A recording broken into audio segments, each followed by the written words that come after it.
Gold trusted gold buyers తాకట్టులో ఉన్న బంగారాన్ని విడిపించి ఈ రోజు ఉన్న మార్కెట్ ధరకే కొనబడును. మరిన్ని వివరాలకు సంప్రదించండి 77107720. పల్నాడు జిల్లా మాచర్ల నియోజకవర్గంలో అయితే దారుణమైన ఘటన చోటు చేసుకుంది. ఏదైతే నలుగురు స్నేహితులు ఉన్నారో మాచర్ల నుండి శ్రీశైలం వెళ్లే రోడ్డులో ఉన్న పొలంలో మద్యం సేవించేందుకు వెళ్ళి అక్కడ తలెత్తిన ఘర్షణలో అయితే మాత్రం యువకుడిని హత్య చేసినట్లుగా తెలుస్తుంది.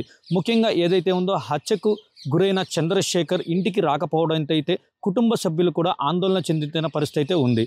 ఏదైతే ఈరోజు తెల్లవారుజామున మృతదేహాన్ని గమనించిన స్థానికులైతే పోలీసులకు సమాచారం అందించారు. ఘటనా స్థలానికి చేరుకున్న పోలీసులు అయితే దర్యాప్తు చేపట్టి మృతుడు చంద్రశేఖర్గా గుర్తించి కుటుంబ సభ్యులకైతే సమాచారం ఇచ్చిన పరిస్థితి అయితే ఉంది.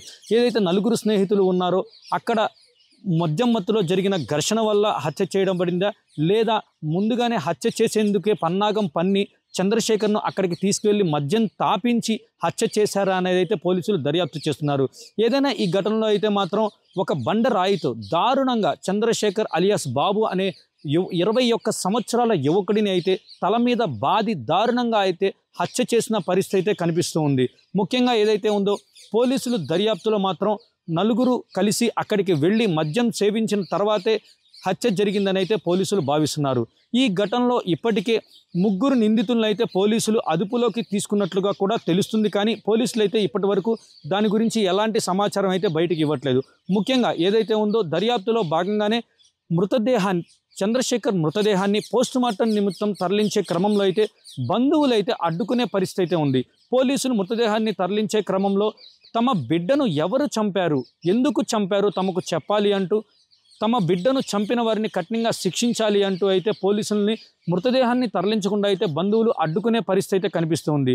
పోలీసులు మృతదేహాన్ని తరలించేందుకు బంధువులకి నచ్చజెప్పి తమకు న్యాయం అయితే ఖచ్చితంగా చేస్తామని చెప్పి మృతదేహాన్ని అయితే అక్కడి నుంచి తరలించిన పరిస్థితి అయితే ఉంది.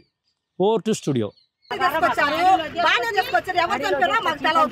నలుగురు చిక్కారంటారు, 5గురు చిక్కారంటారు. ఇప్పుడు దాకా ఉంచారు, ఎంక్వైరీ చేసినామంటారు. ఎవరు చంపినా మాకు తెలవాలా? రూల్ లేదు. చంపిన వాళ్ళు ఎవరు? ఇదిగో వీళ్ళు చంపారు, మీకు న్యాయం జరుగుతుందని చెప్పమన్నట్టు మేము తీసుకోపోతాం. అప్పుడు దాకా మేము ఎక్కడ అవసరం పిట్టాలు పసుకొని తగ్గబడతాం. మాకు న్యాయం జరిగితే ఎంతమంది వచ్చినా కానీ మేము అడ్డం పండుకుంటాం. పిట్టాలు తెలుగులో ఫాస్టెస్ట్ న్యూస్ ఇప్పుడు కొత్త అవతారంలో 5 సెకండ్లోనే పూర్తి వార్తా సమాచారం మీ చేతిలో. సోషల్ మీడియా ట్రెండ్స్ మీ కళ్ళ ముందుకే live TV and voice search options తో ఇప్పుడే డౌన్లోడ్ చేయండి. యాప్ లింక్ డిస్క్రిప్షన్ లో ఉంది.